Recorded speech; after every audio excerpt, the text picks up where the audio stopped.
बृहस्पतिवार व्रत कथा। व्रत कथा प्राचीन समय की बात है। एक बड़ा प्रतापी तथा दानी राजा था। वह प्रत्येक गुरुवार को व्रत रखता एवं पूजा करता था। यह उसकी रानी को अच्छा न लगता।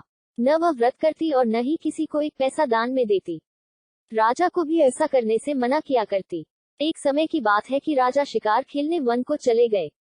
घर पर रानी और दासी थी। उस समय गुरु बृहस्पति साधु का रूप धारण कर राजा के दरवाजे पर भिक्षा मांगने आए। साधु ने रानी से भिक्षा मांगी तो वह कहने लगी, हे साधु महाराज, मैं इस दान और पुण्य से तंग आ गई हूँ। आप कोई ऐसा उपाय बताएं जिससे यह सारा धन नष्ट हो जाए और मैं आराम से रह सकूं। साधु रूपी बृहस्पति देव ने कहा, हे देवी, तुम बड़ी विचित्र हो। संतान और धन से भी कोई दुखी होता है। अगर तुम्हारे पास धन अधिक है तो इसे शुभ कार्यों में लगाओ, जिससे तुम्हारे दोनों लोग सुधरें।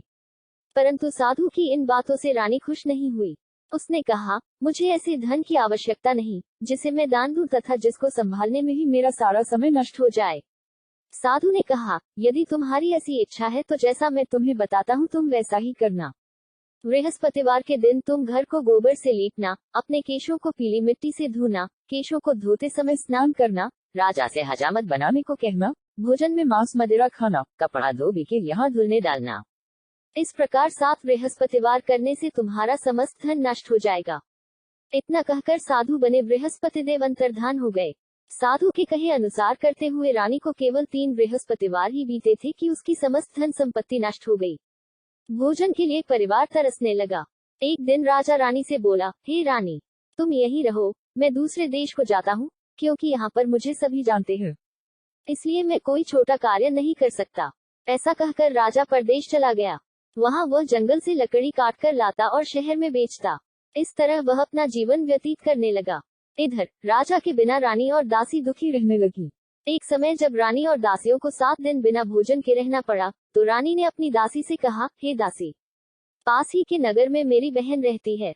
वह बड़ी धनवान है। तू उसके पास जा और कुछ ले आ ताकि थोड़ा बहुत गुजर बसर हो जाए। दासी रानी की बहन के पास गई। उस दिन बृहस्पतिवार था। रानी का बहन उस समय बृहस्पतिवार की कथा सुन रही थी। दासी ने रानी की बहन को अपनी रानी का संदेश दिया, लेकिन रानी की बहन ने कोई उत्तर नहीं दिया। जब दासी को रानी की बहन से कोई उत्तर नहीं मिला तो वह बहुत दुखी हुई। उसे क्रोध भी आया। दासी ने वापस आकर रानी को सारी बात बता दी।